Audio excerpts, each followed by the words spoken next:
Dr. Anton Anfalov has been studying the UFO phenomenon since the 1980s. He's interviewed hundreds of Russian and former Soviet whistleblowers, and he's been given documents on the UFO phenomenon that go back to the World War II era.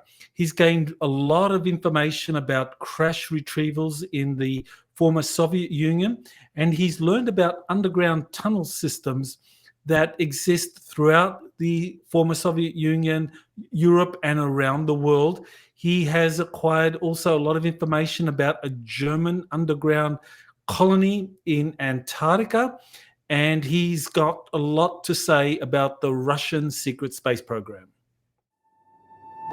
You're listening to Exopolitics Today with Dr. Michael Salla, your source for the uncensored truth regarding the human, extraterrestrial, global, and political agenda.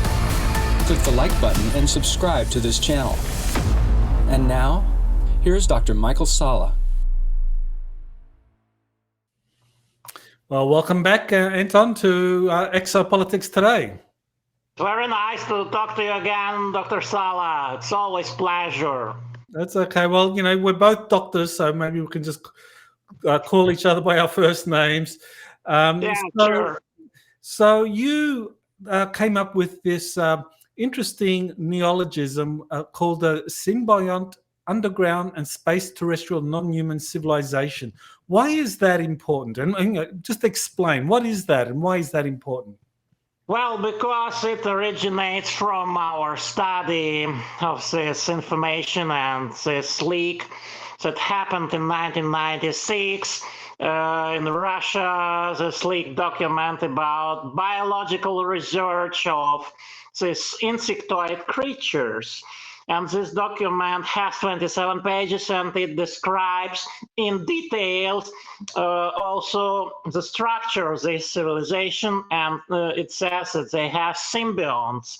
And as we learned from our research with my colleague here, Dr. Edward Egan, they form this so-called SUSTENC or Symbiont, space and terrestrial Earth and terrestrial non-human civilization. SUSTENC, Symbiont, not just extraterrestrial, but intraterrestrial, because they live on our planet for millennia. And they are not, space aliens from distant star systems, as we can presume from public beliefs, because they originated on this planet, the original intelligent creatures long before mankind. And why this symbiont underground and space terrestrial non-human civilization, short for SUSTENC, why it was formed? Because these insectoid creatures started using our ancestors, genetically modifying them. And first they were capturing these big hairy creatures, bipedal entities, and then they began using as a labor force, as their symbionts, all other generations and sequence of generations that predated human history and our modern biological form as we have today. So the variety of humanoid forms we observe now is apparently created by long, huge genetic manipulation for millennia, because as we revealed, they began this process millions of years ago. And just imagine how far it is, how advanced is this process of creating genetic modifications and genetically modified organisms, so-called GMO. And that's why we have grays, we have tall grays, we have short gray entities, and also Nordic blondes or Scandinavian type as well, because they are just new generations, a fresh breed, because as appeared, they originated on Earth only about 10 or 15 or maximum 20,000 years ago. Maybe it's too much. General estimation is about 10,000 years ago, and so we'll have them as well. So many of them with all colors of the skin: gray, white, blue, all whites, black skin, yellow skin, green skin. Also, some of humanoids have green skin, not because of the process of photosynthesis, but because of other biological components and processes in their organisms. So just to kind of like paraphrase what you just said, you're saying that the insectoid species that were discovered in the Soviet Union, that it was found that they have existed on Earth for millions of years, that the reptilians have also been in existence here for maybe not quite as long, but they've been here a long, long time.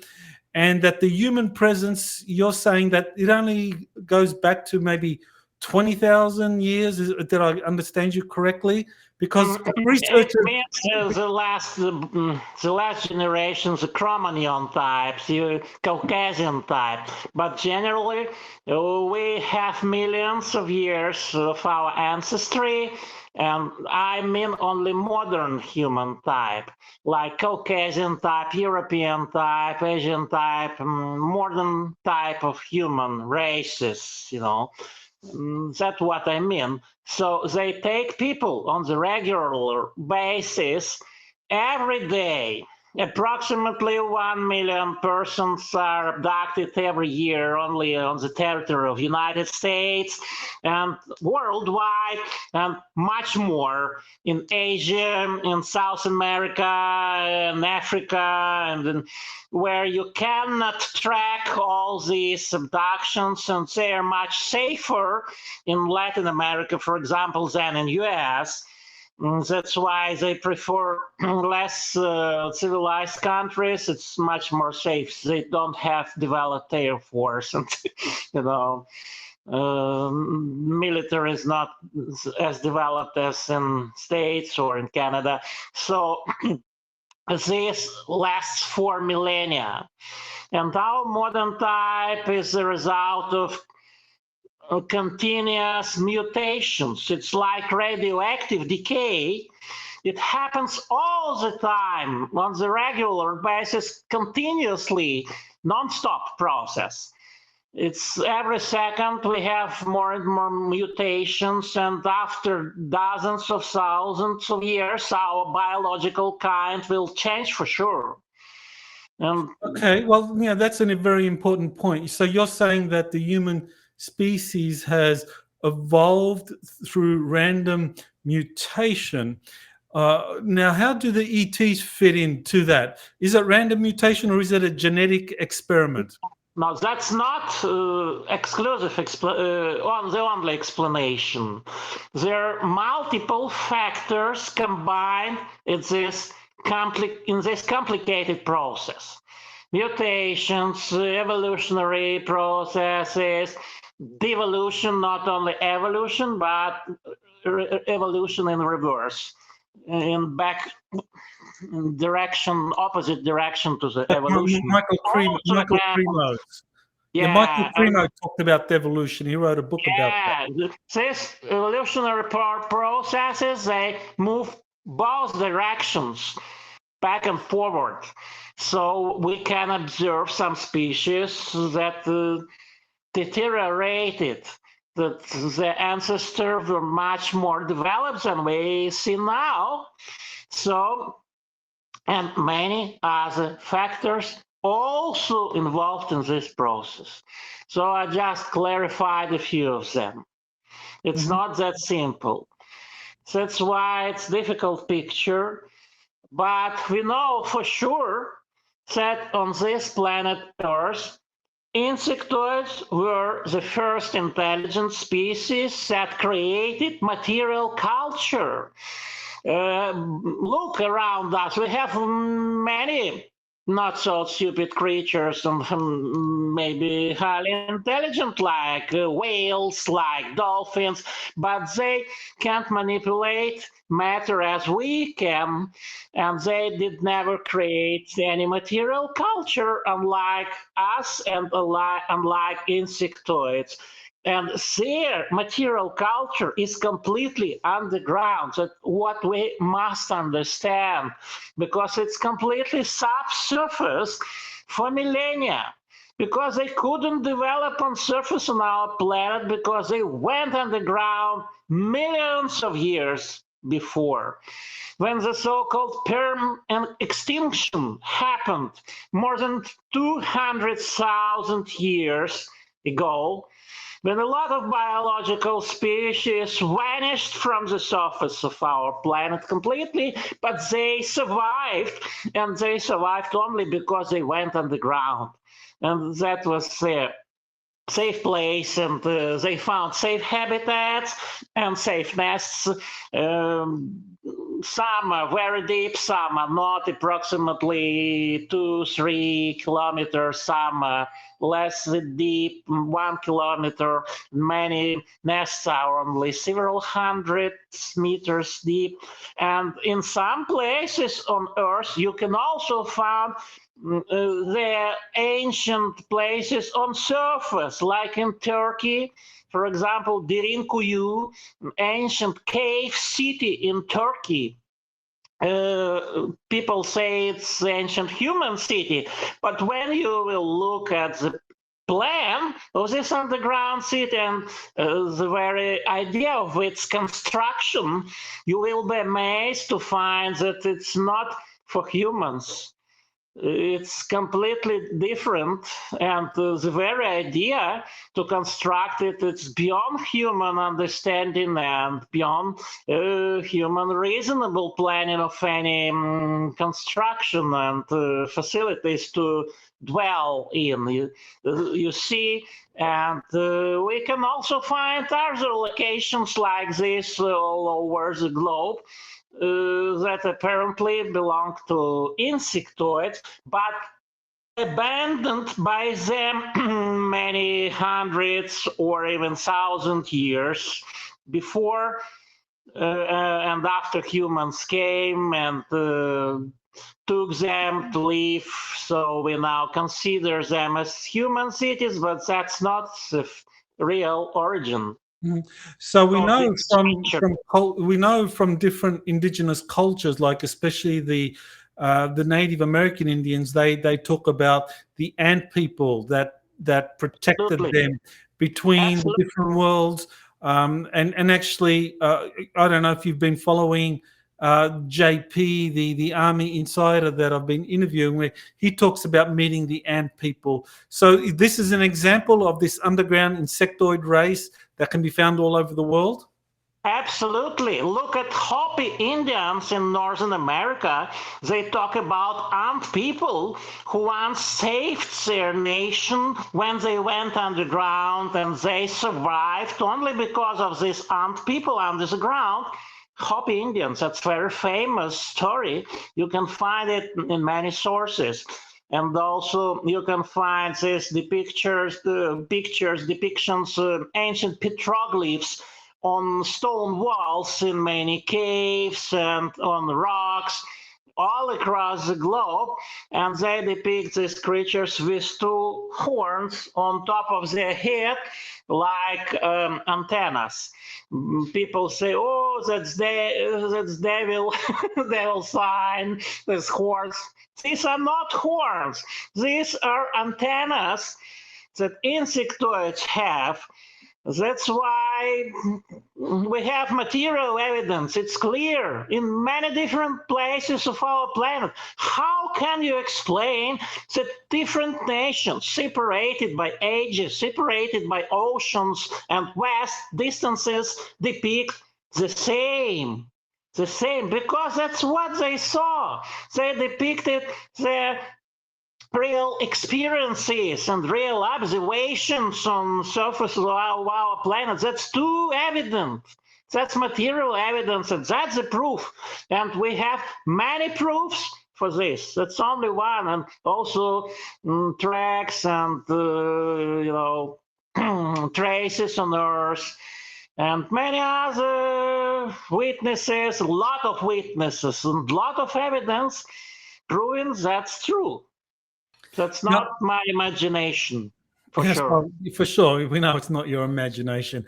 I know there's recently there's been a renewed interest in the Lacerta files. I don't know if you recall that or know about that, but that's where there was a Swedish UFO researcher who interviewed a female indigenous reptilian who described how this reptilian race has been here for millions of years before humans appeared. So, yeah, what do you know of the Lacerta files, or what do you know of this indigenous reptilian species that has been on the Earth for millions of years? Of course, I know this case, and I studied this case in details from Sweden. And our common opinion with Dr. Edward Egan that unfortunately this is fake, but this specially designed fake that was introduced to public to distract attention from the real intelligent insectoid race. They always distract attention. They want to appear in different images, and it contains some true information about underground cities really existing on our planet in places like Antarctica, Inner Asia, and America, and all continents of our planet. Yes, they live there, they are intelligent, but the original intelligent species are insectoids. And this Lacerta case is completely silent about them. So it is clear example of set up of false information distributed with a purpose among human population to distract attention, and brilliant example of disinformation, because every quality disinformation with good quality must contain at least 60% of true information. Then you'll consider it disinformation of good quality. So that's a story about Lacerta files, for sure. I'm absolutely sure with this. I had many doubts about this case before, because I'm studying this case for years, but now I'm completely positive about my conclusions. Completely. However, reptiles appeared later than insectoids as reptiloid creatures, and they were the first. They tried to use as their labor force, as their military force, and as their frontman for different operations on Earth and in space as well. So that's why there's so many conversations and huge, widely spread information about this reptiloids or reptiles. People went crazy. You can hear about reptiloids almost on every corner, almost from every YouTube channel dedicated to UFOs and aliens, and they are everywhere. If you look at this, you must think it over. It looks suspicious. Something is wrong with this reptiloid mass all around. Something is definitely wrong. It doesn't look like original leak of true information. It looks more like specially orchestrated disinformation operation to mislead people and humans from the real structure of the alien civilization. Okay, well, I just wanted to throw in here that the Farsight Institute did a remote viewing on the Lacerda case, and they had 4 remote viewers, and they validated their case. They said, in their opinion, it's real. So I know you think it's differently. So but to get to the kind of core of the issue, you agree that there's an indigenous reptilian race on Earth, but you disagree over the Lacerda case, Lacerda being one of them. Yeah, actually, I know Courtney Brown. He's a brilliant doctor. He's smart. He's very intellectual, and he's a really good guy, Courtney Brown. And I have nothing against Farsight Institute. They have wonderful team. However, you must understand that every UFO research community on this planet and every prominent UFO researcher can be misled and under surveillance, apparently, because I suppose they watch and they observe the results, what we get and how we think and what ideas can be implanted to some UFO research communities. So that's maybe not their fault. They can be manipulated. Everyone can be manipulated against their conscious understanding and comprehension, and without fully understanding what really happens. So, with all due respect to Mr. Courtney Brown and Farsight Institute, I must admit that I completely disagree with them, and not only with these results, but also many other results, very suspicious and contradictory, and we must be very careful because many things that appear authentic or appear completely true, or even if we have several, 4, 3, or even 5 completely independent corroborations of the same information, that's not the proof of authenticity and not the proof of, it's not validation. It cannot validate completely the truthfulness and the true nature of some phenomena in UFO research.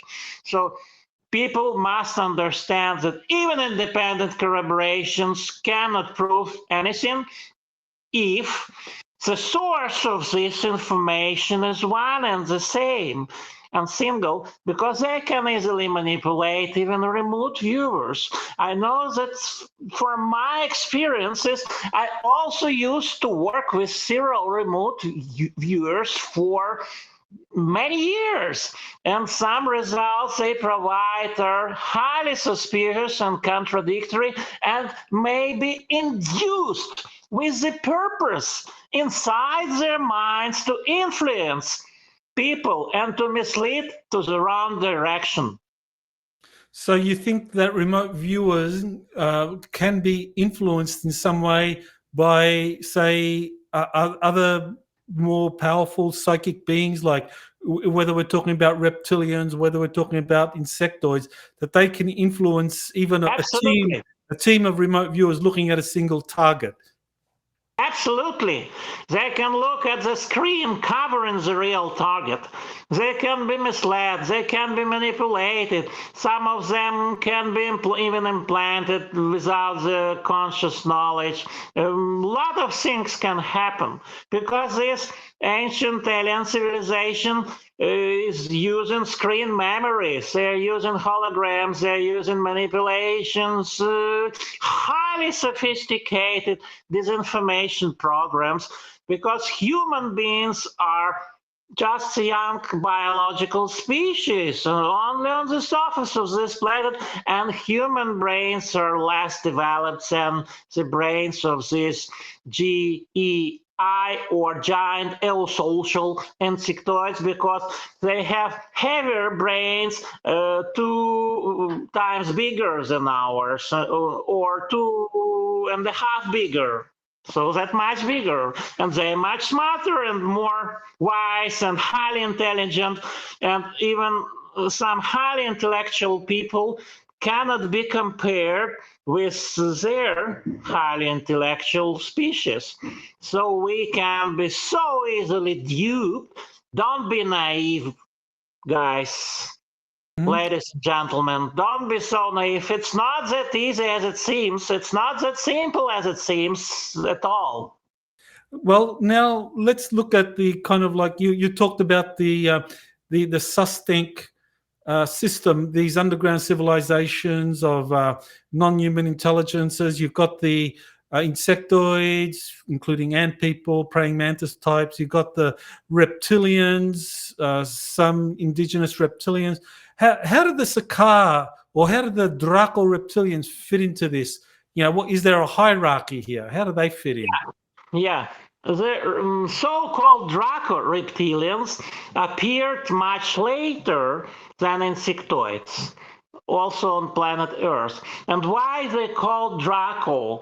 Because they look like draconians, but some people insist and firmly believe, and they have highly developed belief systems, that there's Draco Empire somewhere in space, that they colonized almost our entire galaxy, that they are the most ancient intelligent species in our galaxy or even in the universe, that they are masters of this galaxy, the Draco Empire, and people say that they originate from the Draco constellation, and a lot of blah, blah, blah, blah. So from the scientific point of view, I cannot agree with these popular beliefs in ufology. I believe that Draco reptiles can be called such because they look like dragons remotely.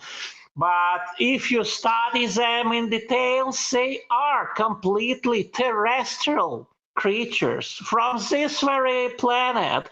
And if we study the real alien life in space, we might find something completely, entirely different from our terrestrial life, because we have much more in common with just simple bacteria than with probable real extrasolar intelligent or not intelligent, but just biological forms of possible alleged life somewhere out there near the other stars. So when people start talking about two-band star Alpha Draconis, they don't understand spectral classes of the stars. They don't understand astrophysics. They can't comprehend that some stars can have planetary systems, only some of them with limited spectral classes, and they don't consider star catalogs, and they completely neglect a lot of things from astronomy, from astrophysics, and from modern science. Contemporary science has nothing to do with many of these speculations about Draco empires in the galaxy, or Orion empires, or maybe Galactic Federation, with all due respect to different contactees and informers. I'd like to see some more convincing evidence of the existence of such organization as Galactic Federation or other galactic councils and unions and federations, but I don't see. We have Fermi paradox that says that we still cannot prove scientifically the existence of any ET civilization somewhere out there, because just show me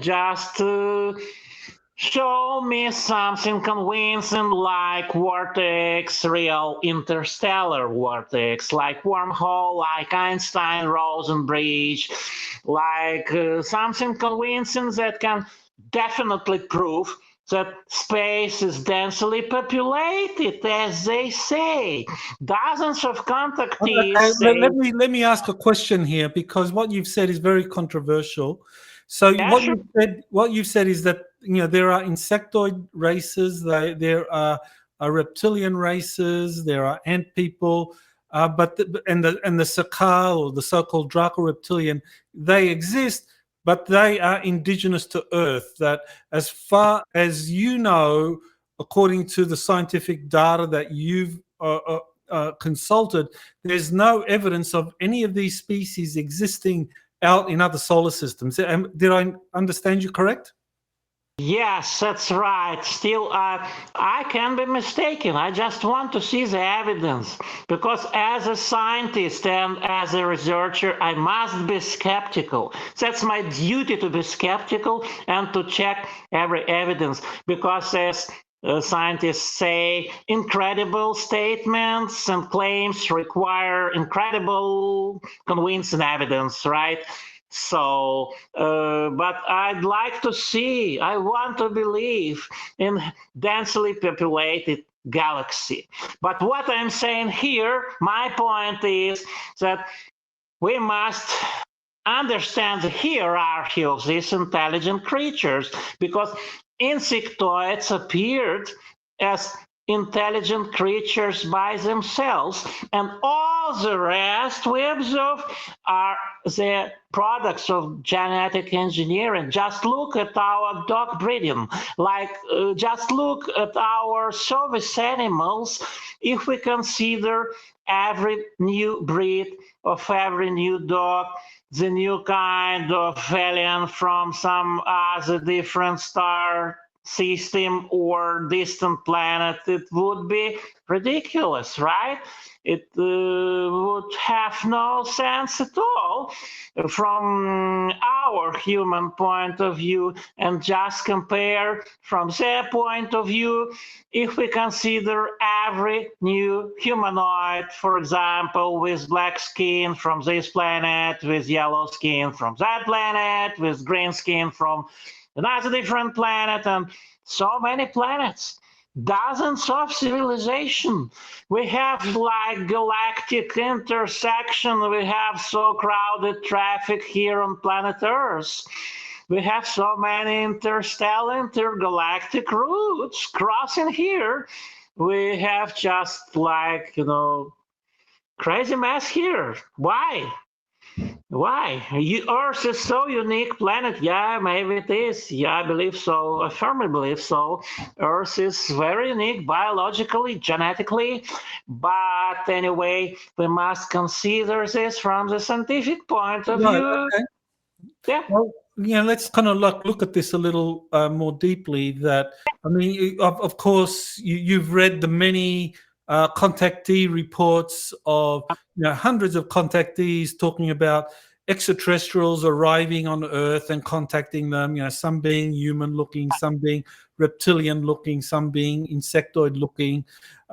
So, what is happening there? I mean, are these really reptilians, insectoids coming from other solar systems, or are these just the inner Earth beings making contact and saying, oh, we're from the Pleiades, or we're from Alpha Draconis, or we're from Zeta Reticulum? I mean, what's happening there? Well, about Zeta Reticulum, I can assure you with 100%, even more, with absolute guarantee, that Zeta Reticulum is the wrong address, because there were 2 star maps, not only one, not just Betty Hill star maps, but there was also Bob Lawrence from Chicago, who provided, the African-American man, who provided also the similar star map from his contact experience in 1963. And I deciphered that star map. I compared 2 star maps, the star map of Betty Hill and the star map of Bob or Robert Lawrence. And this second star map has colors, and these colors indicate this is definitely not Zeta Reticulum for sure. Maybe it's Alpha Centauri, the closest star system, or maybe it's some different system. I personally incline more to our neighboring star system. However, it's definitely not Zeta Reticulum. As about Pleiades, I'm still open to discussion, and I have some evidence in favor, and I studied very convincing works of Herschel, The Hidden Records, Wayne Herschel. The Hidden Records is amazing work he did, and amazing website. He deciphered many ancient star maps and many ancient depictions on rocks and Stonehenge and pyramids on Mars and Göbekli Tepe in Turkey and many other historic places. And everywhere you can see these 3 stars in Pleiades, everywhere, in the form of triangle in sky. Near Aldebaran, one of the stars is, and 2 are near Pleiades, M45 Tauri star cluster. So that seems very convincing to me. However, I'm still researching this subject, so I don't exclude these possibilities at all.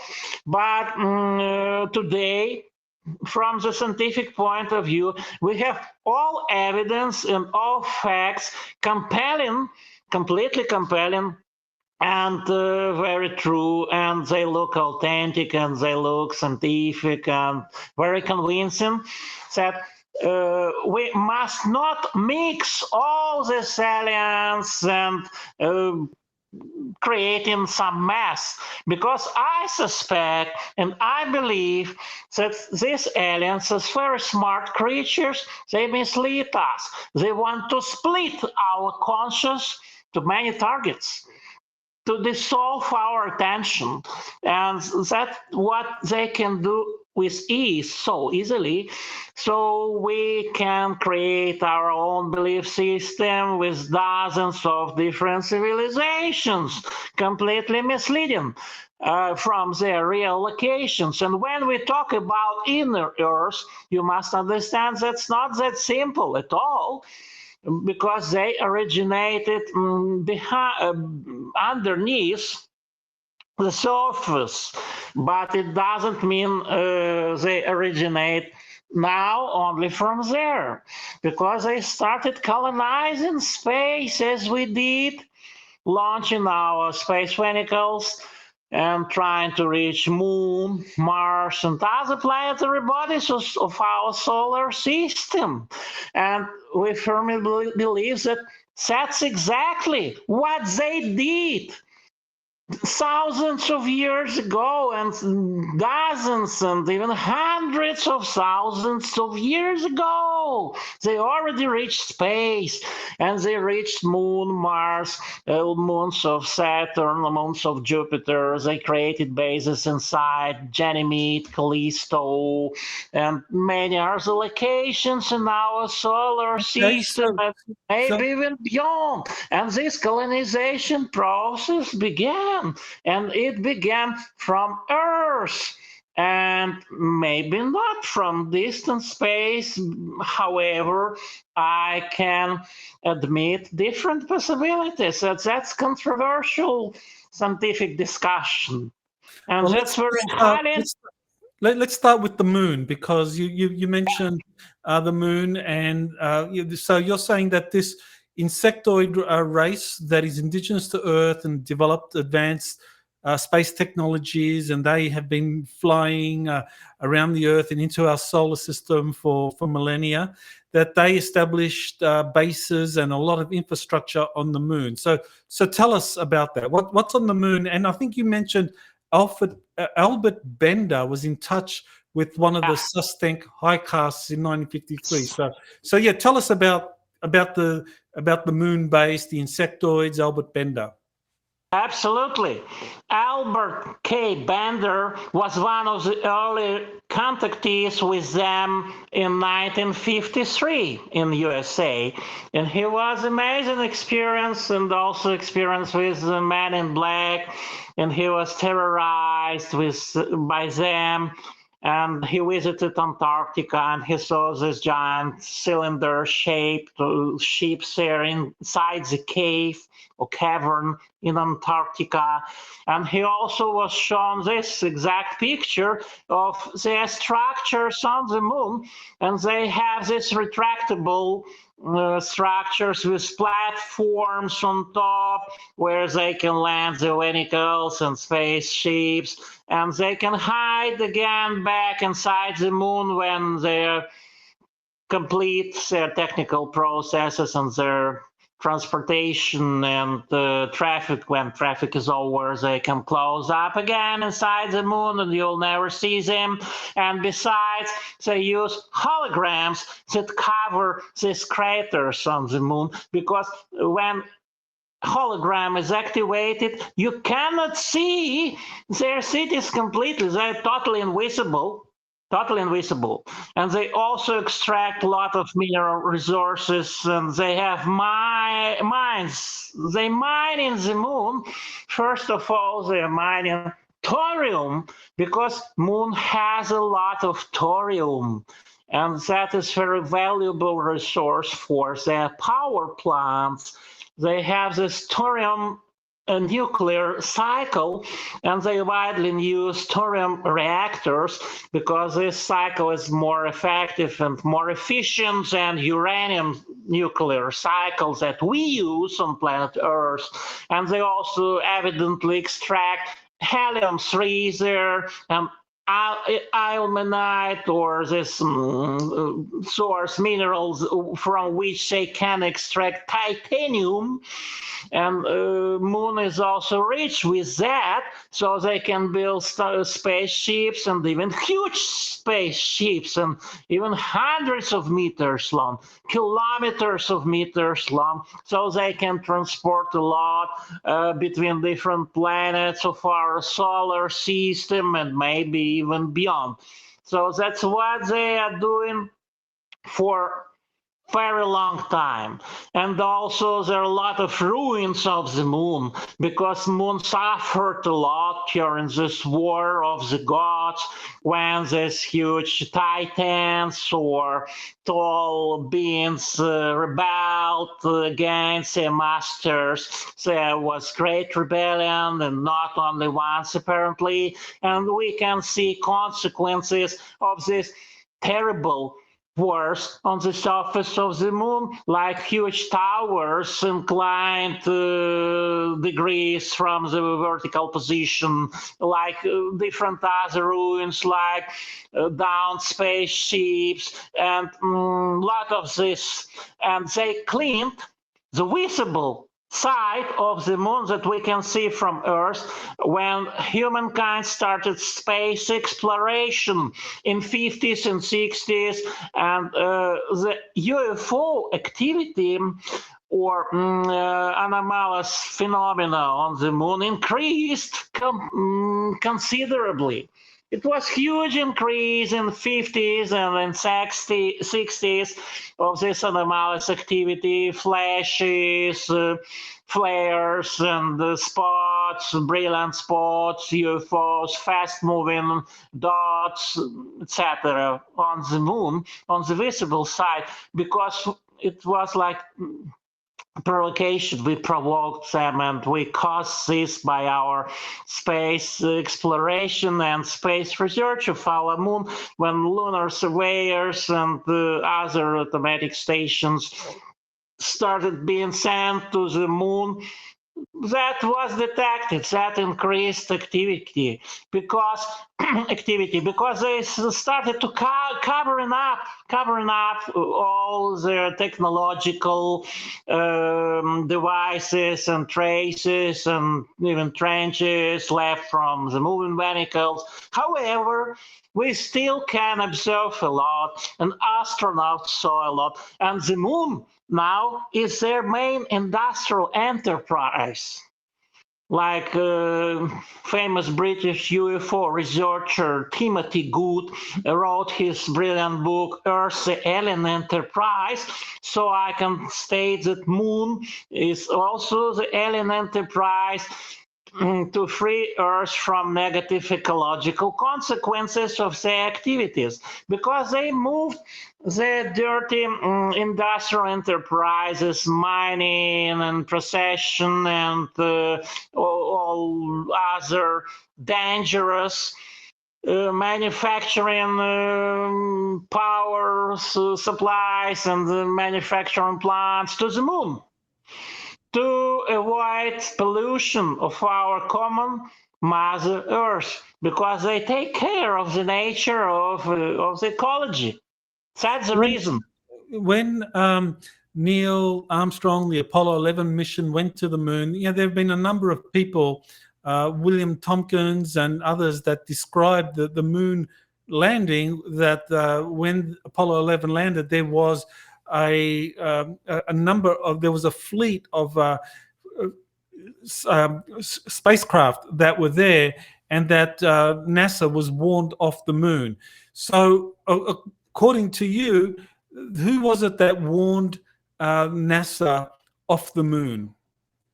Every human launch, to the moon, was accompanied by this escort and by this surveillance of these UFOs. They watched every flight, very closely and very attentively, and all communications and scanning all parameters and telemetry parameters.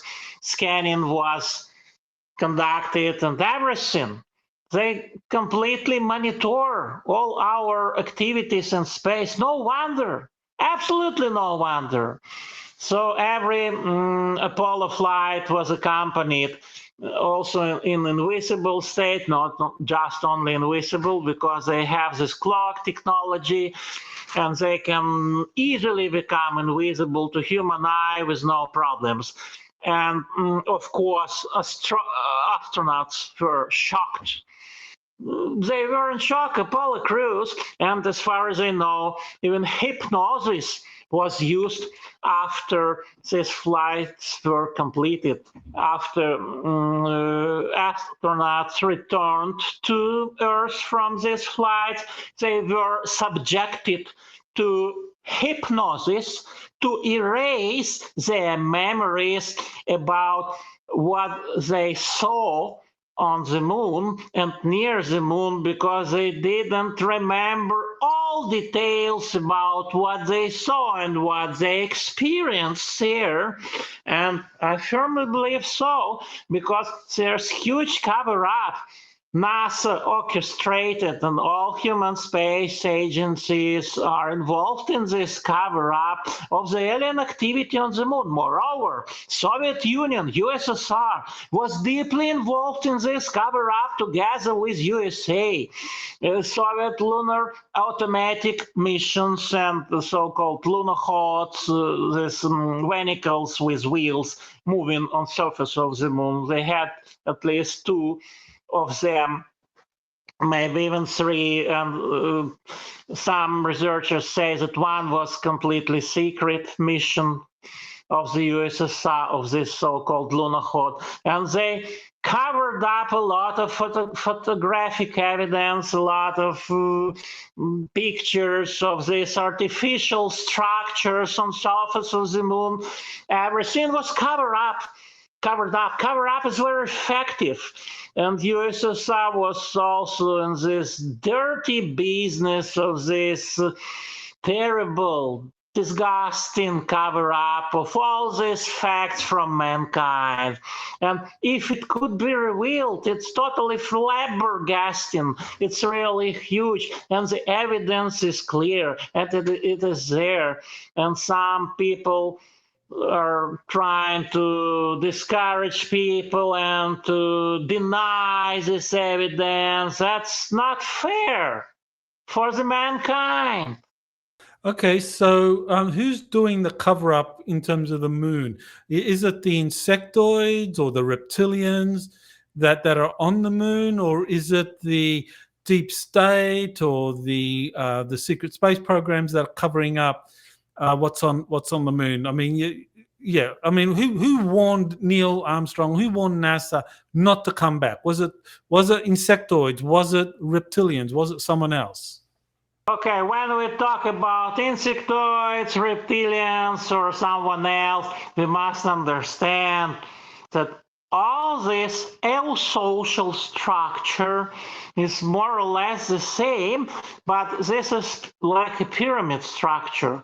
You have insectoids on top, and you have all other different intelligent species below, so they form this pyramid-shaped controlled structure of controlled behavior and manipulation and subjection and pyramid-like management. They always control mankind. So all human structures, all special services, all three-letter agencies like KGB, CIA, NSA, and all others are under their control. No wonder. They will do what they must do according to this policy of silence, according to this policy of the conspiracy of silence. And that's never-ending game. And what people say about disclosure can be only limited, I suppose, because it will never happen in full scale, I believe, because it can blow somebody's brains, people's brains. It's mind-blowing. So everything we can know, we happen to know gradually, step by step, and not at once, and not completely. Well, I want to go back to one of these very early incidents that was described by David Grush in the US Congress. I mean, he said that there was a crashed flying saucer in Italy in 1933. And of course, Mussolini's government did research, found it, did research on it, and eventually began to share that information with Nazi Germany. So whose UFO was that? And what do you know of that 1933 incident and another incident in 1937 in Zernitza, in Western Poland? Yeah. So I believe that at least in 3 cases, or maybe even more, Germany got alien technology from at least 3 UFO recoveries of more or less intact UFOs. And one case in Italy was in 1933 near Milano, and it was widely publicly known due to several leaks, and we know from multiple sources. And I don't think this is a fake, despite some people say that it's not real. However, I admit it must be real because of numerous leaks. And the main leak was from these documents from Roberto Pinotti and other UFO researchers that spread this information. And as far as I know, it was disc-shaped craft. And they had Nordics there in Italy in 1933. And at least 2 of them, maybe. And the other case was in 1937. Before you go on, can you just maybe explain who these Nordic entities were? Because you've described underground civilizations involving insectoids, reptilians, ant people, but who were these Nordics? Were these another underground civilization involved in the 1933 crash?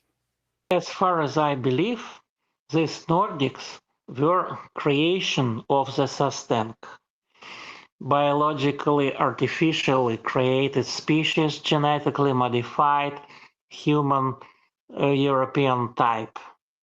And they all are apparently originating from this genetic manipulation and modification. It's kind of eugenics or eugenics. People say this process of genetic modification of modern humans for the better species. And if you take common Scandinavian people, they look like the aliens exactly. There's no difference biologically. Only mentally, telepathically, they are more advanced in their powers. But biologically, they are the same or almost the same, as far as I know. Okay. Well, so you wanted to tell us about these other UFO crashes that the Nazis got their hands on, the material and whatever bodies were there, and how that was used by the Nazis to develop their own secret space program. Yeah, in 1937, there was an incident in Chernivtsa. And now this is Poland, in Western Poland. And at that time, it was eastern part of Germany. And near this Polish town, they also recovered this down tentacle, as far as I know, and they moved it to Yelena Gora or Zelena Gora town, and SS was involved, and they recovered, and apparently the bodies as well, and the craft as well. But the most remarkable recovery they did in 1938 in eastern Turkey, when they were hunting for the Noah Ark near Mountain Ararat in eastern Turkey. And the group of archaeologists stumbled upon this local legend, in 1937, and a year later the team arrived, yes, exactly this vesicle that depicted on this picture, 24 meters in diameter or 80 feet. It was quite big, disc-shaped, with ancient symbols that looked like, apparently like Sanskrit, the ancient Indian language spread over the territory of India, modern India, I mean, Sanskrit, or ancient language. And they dug it from under the ground. It was buried completely under the surface.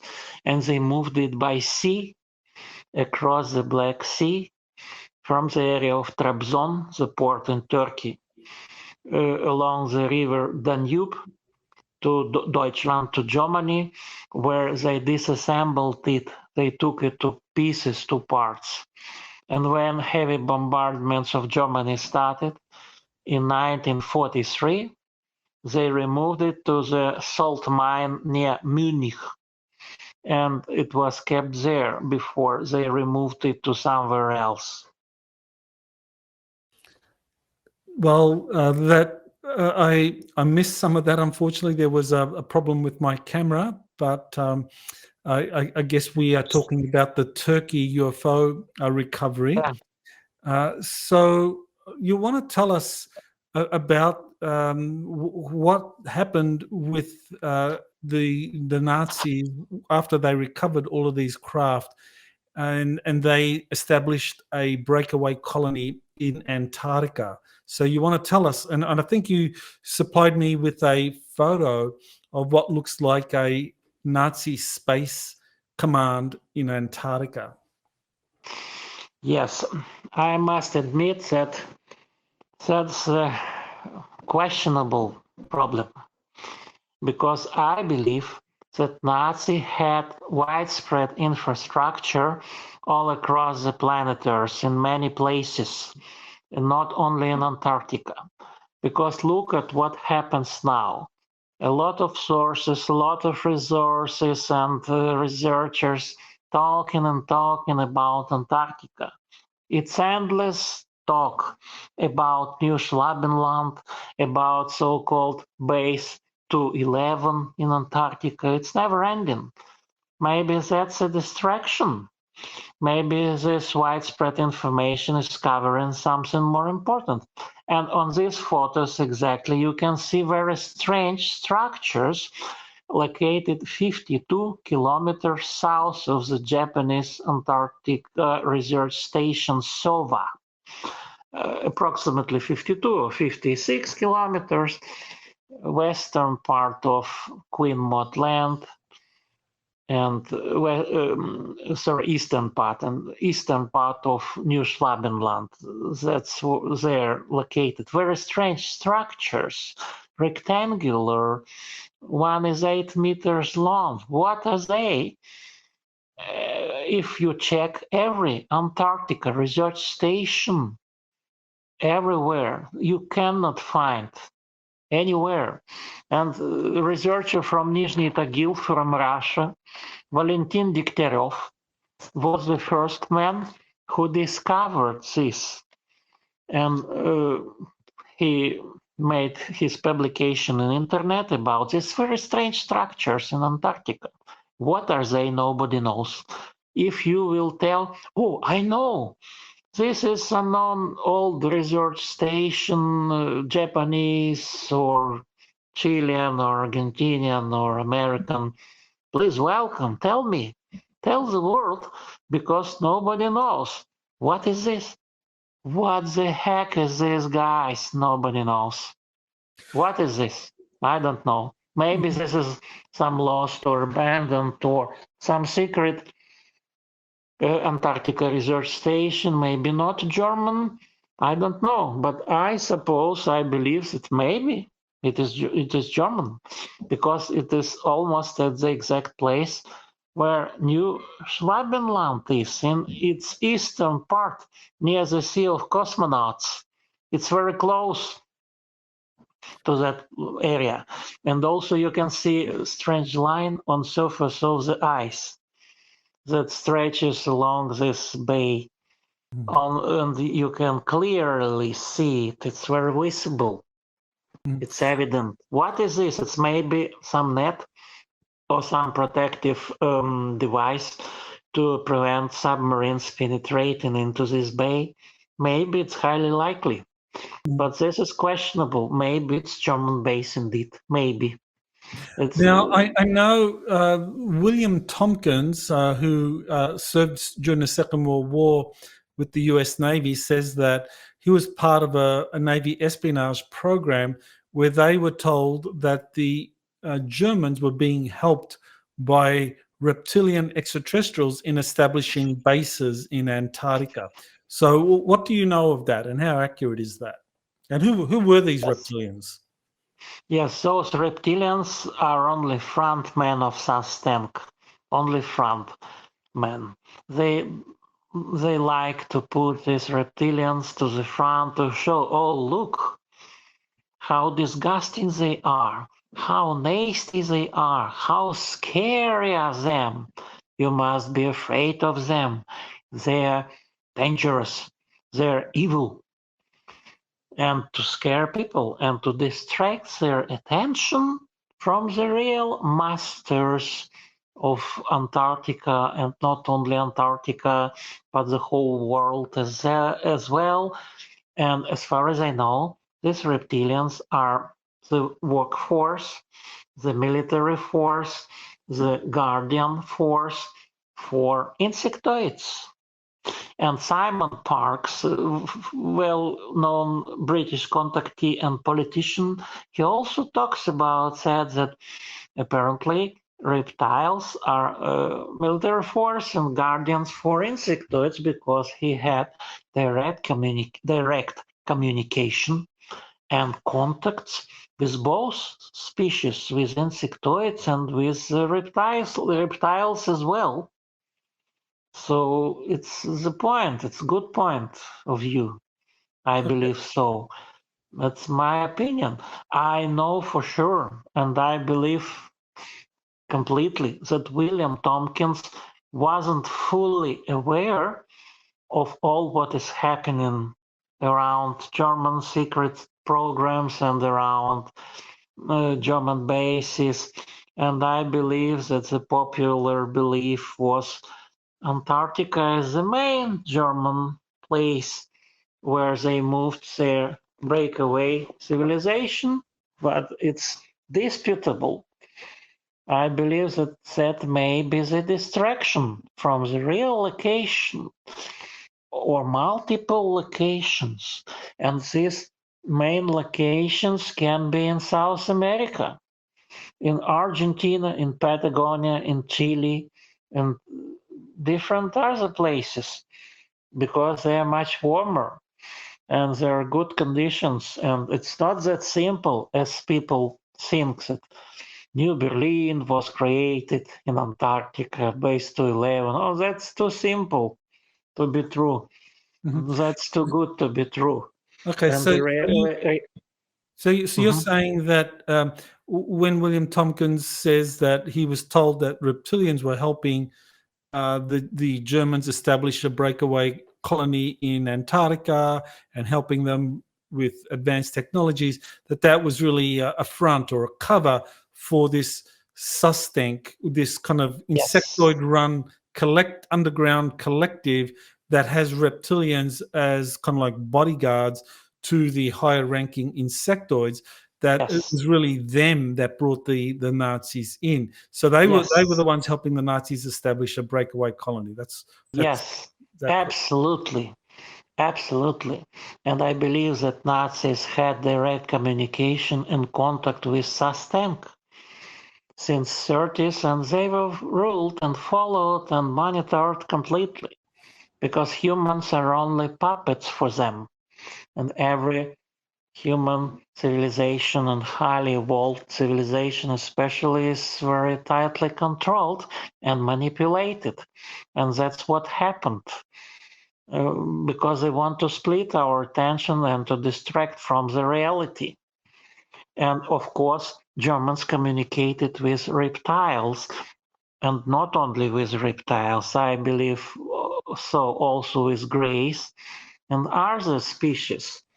They had these contacts, and a lot of abductions also happened in Germany. We don't know completely because we are very tightly monitored, and we know only a few about all these numerous multiple contacts that happen everywhere, every time. Okay, well, Dr. Anfalov, you sent me a group of 5 images showing UFOs from a Russian TV show, and you say that the disc photos are from 1977, that they are involving a Russian ship in the Arctic region, and that these were flying saucer craft or craft of a German design. So, yeah, tell us about these photos you sent me. Yes, and these photos are numerous, and not only from there and not only from that year. And I believe that this design was still under operation in 50s and 60s and 70s, and they were operating them from various bases, SUSTENC bases, for example, from the bases under Greenland, under Arctic Canada, under Arctic region at all, and they have multiple locations there where they interact with humans and where they take humans, I mean aliens, and also German people were also taken, and German scientists and designers and officers and military and SS forces, and they formed this society, breakaway society. But this breakaway society is under the control of SUSTENC, Symbiont, underground and space, terrestrial, non-human civilization, existing not only inside our Earth, but also in space, and first in nearby space, Moon, Mars, and beyond, and more distant places. So these vehicles were definitely overflying this ship, and it was detected, it was registered, and there were many witnesses. It was completely authentic case in 1977, and not only there. And these designs are more rough. They have more rectangle-like structures on top of the discs, not just domes, but more complicated structures on top. So apparently this is connected with Nazi German breakaway. I believe so. Okay, so people have talked about this breakaway German space program as the Dark Fleet or as the Nachtwaffen. And you've done a little bit of research on this, and you gave me a graphic of UFO test centers that were developed by the Germans. So you want to tell us about this image you sent me of the Yes. UFO test centers? Yes, they had multiple centers, not only on the territory of modern Germany, but on the territory of modern Poland, in Western Poland. And for example, in the area of Western Poland, they had this so-called Digloki or Bell project in different towns in Lower Silesia and Newmarket, now Środoslaska, in Loibus, now Lubias, and Schlesische Werkstätten der Fürstinau works were also involved in this, and Fürstenstein Castle. They had underground facilities under it. In Waldenburg, they had coal mine.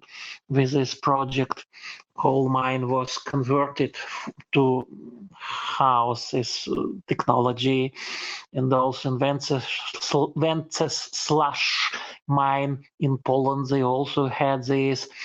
And in central Germany, they also had numerous facilities, numerous. That was a big project. And at first it was reverse engineering project to reverse engineer 3 recovered crashed UFOs, at least 3. And also prominent companies were involved like AEG. It is Allgemeine Elektrizitätsgesellschaft or General Electricity Corporation of Germany was also involved, and many others in Prague, in Plzeň, Škoda plants, also in Breslau, now Wrocław, Polish city, and others. And when Soviets captured Poland, even in June of 1945, this base was still in operation because it was underground and also and very camouflaged and not detected even after Soviet invasion. Just imagine how effectively it was camouflaged. The cover-up was very good. And it was a SS project, and Heinrich Himmler was involved in supervision and control of these research activities all over Germany, and not only Germany and in other countries as well.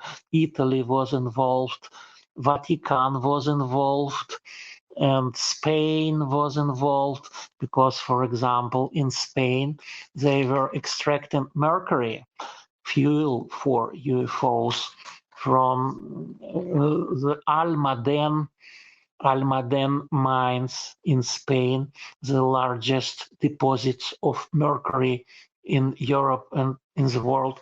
Germans are using this for getting this special fuel called Xerum 525 with isotopes, radioactive isotopes, not just simple mercury, but more sophisticated and more difficult, chemically complicated and technically difficult to obtain special fuel to propel this vacuum mercury rotational engines for discs, for these vehicles, for German flying saucers they were secretly developing, but they blow up and destroyed most of the evidence after Allies and Soviets and British and American troops invaded Germany,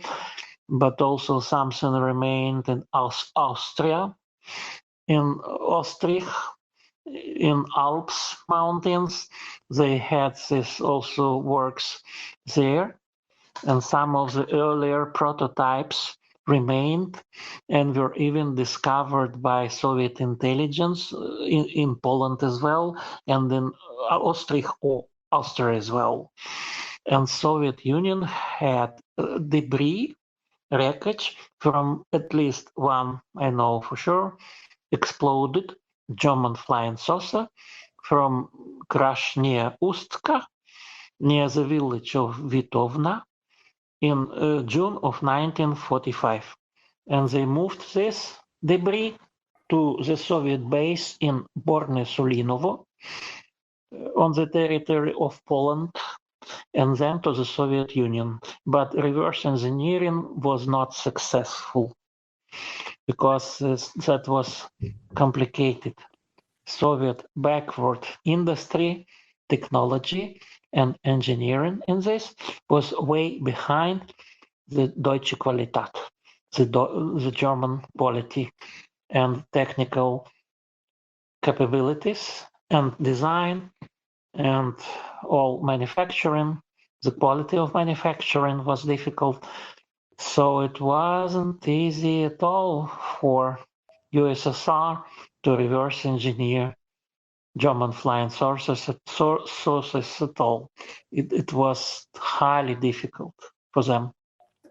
So can you tell us about what has happened over the subsequent decades after the Soviet Union recovered these German flying saucer craft and any crashed insectoid craft? I mean, you've talked in one of the earlier interviews about multiple UFO crashes in the Soviet Union, including the 1968 Latvia case. Now, has the Soviet Union, how successful has the Soviet Union been in reverse engineering these craft eventually, and how advanced is their secret space? I think in the past you've actually answered that question, but maybe just explain or summarize what is the capability of the Soviet secret space program that's been reverse engineered from all of these crashed UFOs? Okay, if we talk about Soviet Union, USSR, the attempts to reverse engineer German flying disc technology were not very successful because Soviet Union concentrated mainly on common airplanes and airframes and standard models and typical standard designs. But as about alien reverse engineering, it was more successful because Soviet Union had more technology from alien crashes and crash recoveries. And today they have some substantial progress, I must admit, because I know that in the year 2019 or 2018, they already started preparing flight manuals and preparing training programs for Russian cosmonauts to fly back-engineered UFOs manufactured with a terrestrial human Russian technology. Even flight training programs began. Even flight simulators were under construction just several years ago, and this process is underway. They are training pilots, cosmonauts, to fly back-engineered UFOs. And even some prominent Russian cosmonauts involved in this. Yes, we know of some of the kind of famous Russian researchers like Dr. Marina Popovich, that, Popovich, yeah. that talked about some of the advances in the Soviet space program, and talking about extraterrestrial discoveries and so forth. So right now in 2024, you believe that the Russian Federation has secret spacecraft that have been reverse engineered from extraterrestrials that are operating in deep space or operating on the moon, or yeah. So what do you know of their operations? I know that several years ago, 2018, 2019, they were already in the process of making flight simulators, flight training, preparing cosmonauts to pilot, training programs for cosmonauts, because the group of Russian cosmonauts visited this center behind the Ural Mountains in the region of Chelyabinsk, this nuclear center, which is partially involved in this, one of the research institutes there. And they were transported by this subway system, by this tunnel inside the special vehicle, to this underground hangar, when they were shown multiple UFOs recovered by Russian Federation, different models, some broken, some not so broken, some more or less intact, and they were shown the controls and how to control systems of them were also shown for them. And that's what happened just several years ago, and now they are continuing this. And even if they launch this to space, they will never tell the world, never. They will do this in complete secrecy. So do you think? Do you think that the Russian secret space program has found these ancient insectoid bases on the moon? No, not on the moon. They found evidence in pictures. They have photographs of these alien bases on the moon since old times of the Soviet Union. But they also have material evidence in multiple recovered vehicles crashed and shut down and captured, and some even dug from under the ground. And every prominent country on planet Earth is under the control of SUSTENC, and they cooperate with SUSTENC, and SUSTENC controls that. This Symbiont underground and space terrestrial non-human civilization. And Russians are also part of this. And by the way, Russia declared that they are going to construct their own orbital space station instead of the International Space Station ICC. They said that we don't need ICC anymore. We will build our new space station.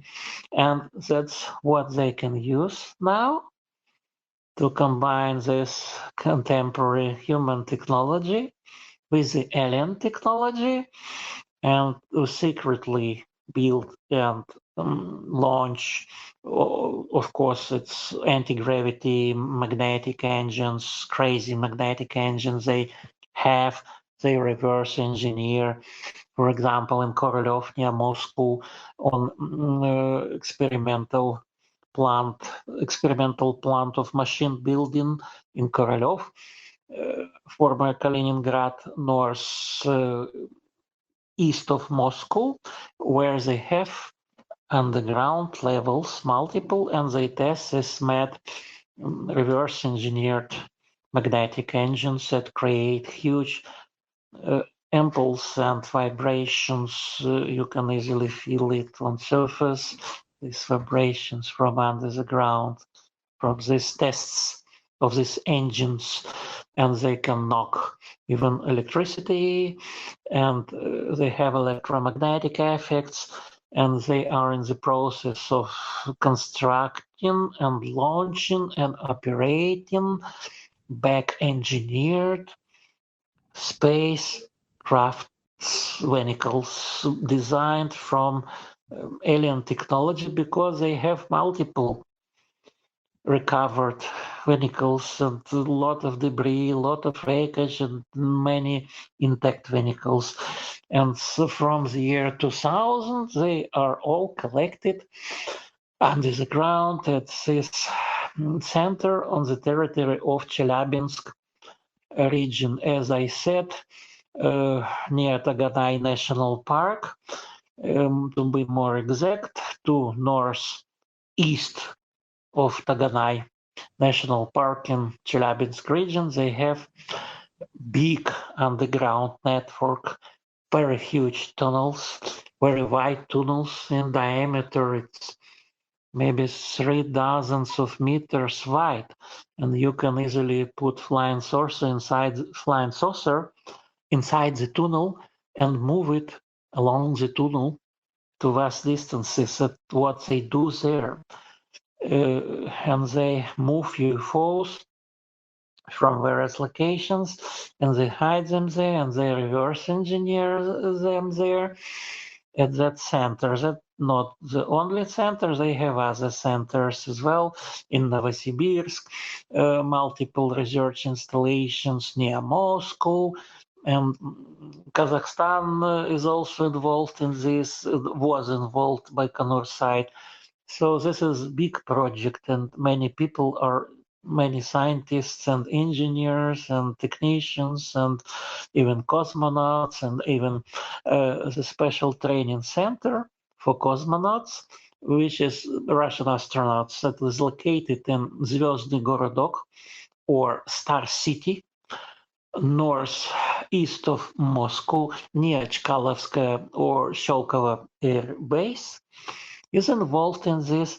And they also have training programs for cosmonauts, and they take some prominent cosmonauts, very experienced, and they are devoted, and they have inside knowledge, top secret knowledge about this program, and they train them, they train personnel, they already constructed these flight test simulators for Russian pilots and Russian cosmonauts to fly UFOs.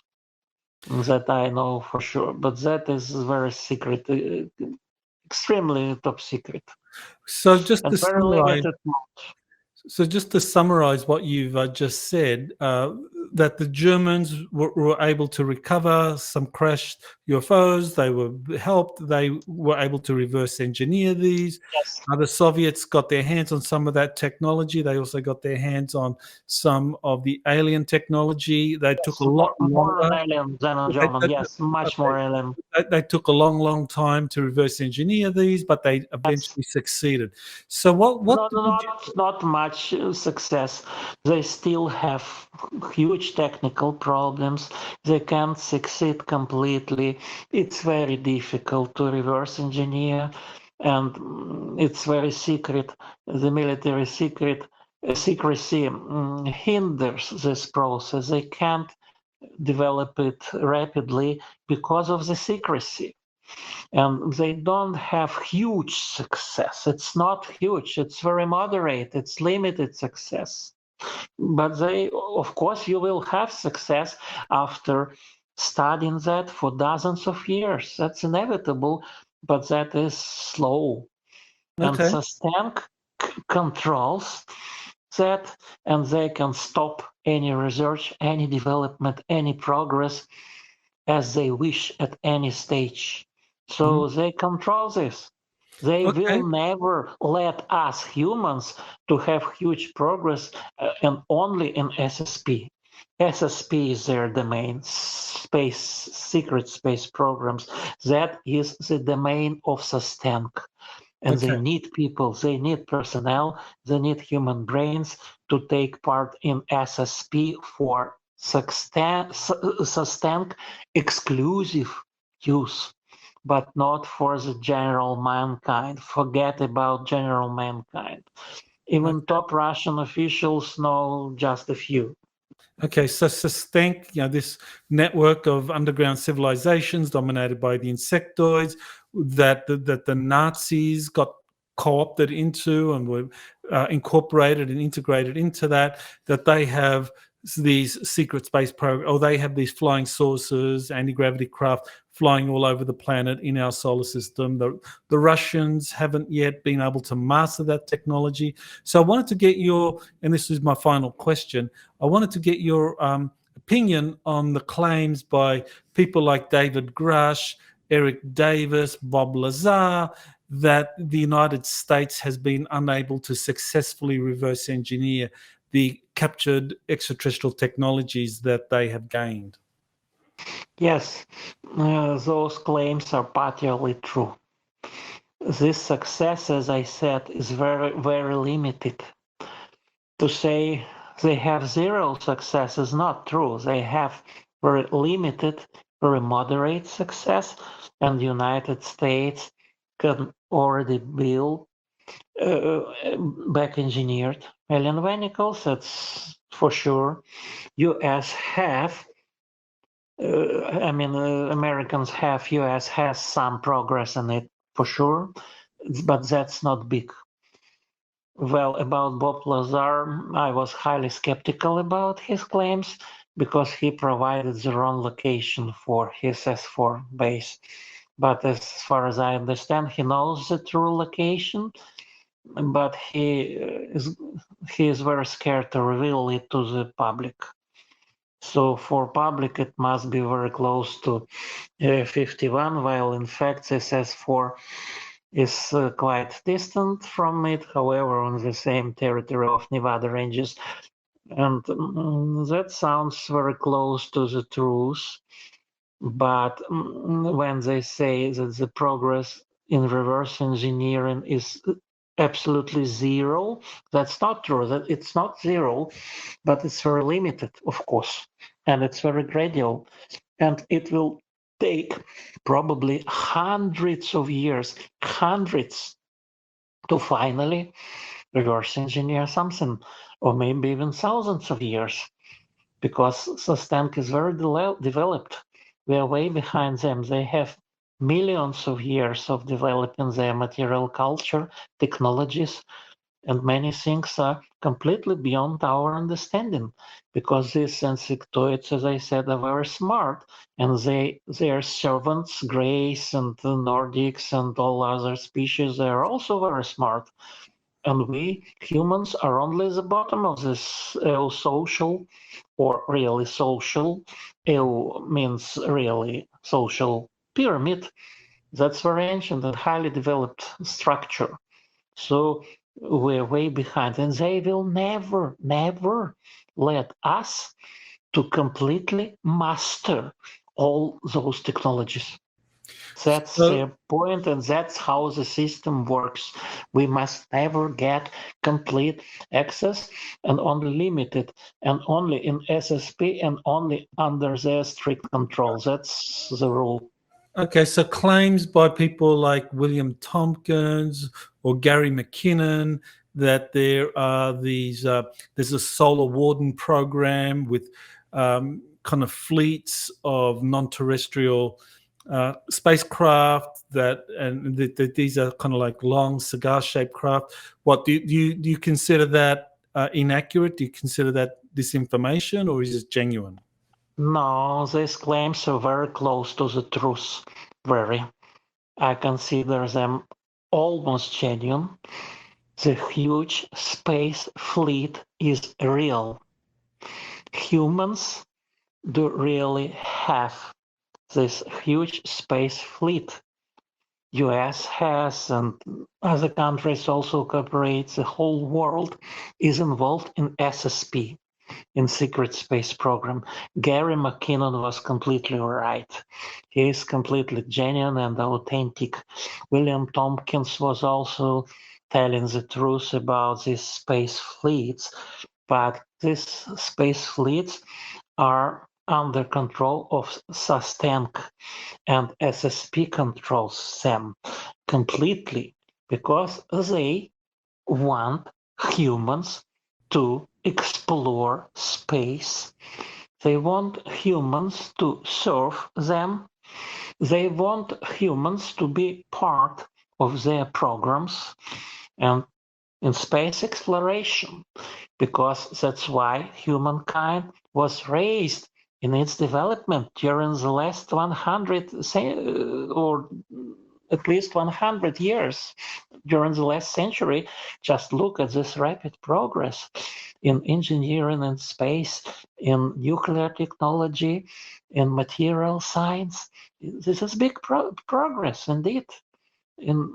Starting from the end of the 19th century and the 20th century. Why? We are tightly controlled. I know the answer. Because they want us. They want our progress. They want our technology. They want our industrial corporations. There's the same scheme that happened in Nazi Germany. It happens again with USA. It happens again with Russia. It happens again with China and with Japan, with the whole world. And many countries are involved in this. They have their own SSPs, secret space programs, and Vatican also has his share, and big share. Vatican is very deeply involved for hundreds of years. Vatican in secret space programs, they have huge knowledge, and they cooperate under the control of SUSTENC. So these space fleets, they go somewhere beyond, maybe beyond the solar system, maybe to the Oort cloud, maybe to the Kuiper belt. Definitely, I know they go to the moons of Saturn and Jupiter.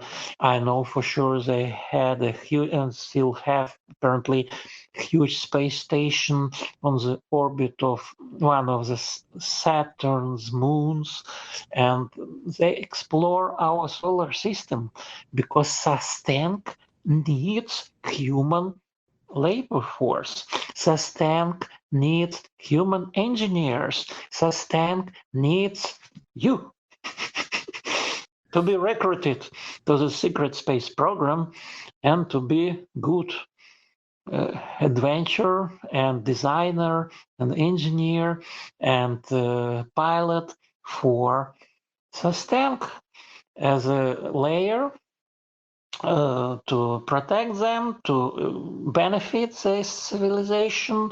They can't rely completely and solely upon their servants only, because they also need humans for this purpose as well.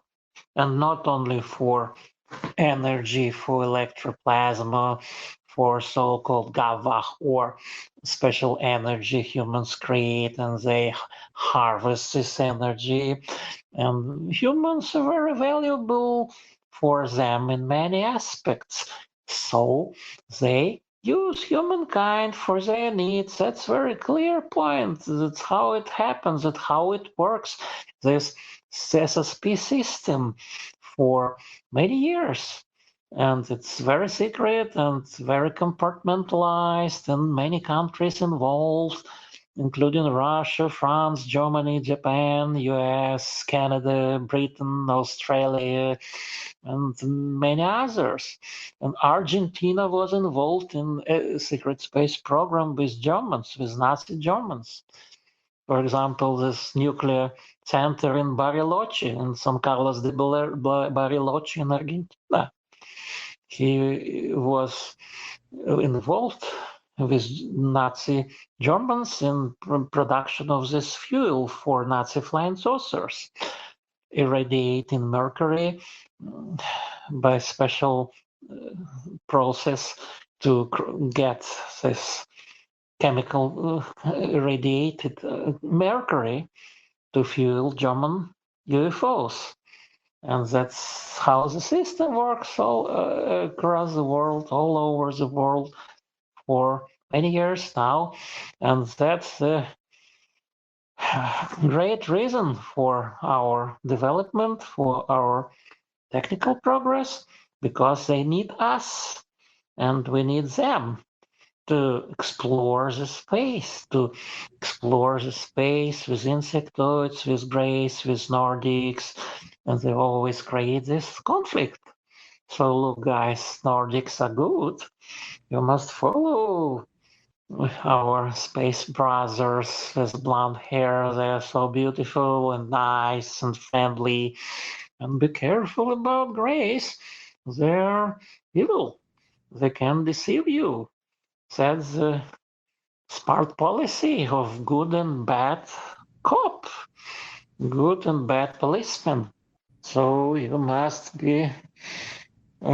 behave yourself accordingly to this strategy, and that's how it works. They are very smart.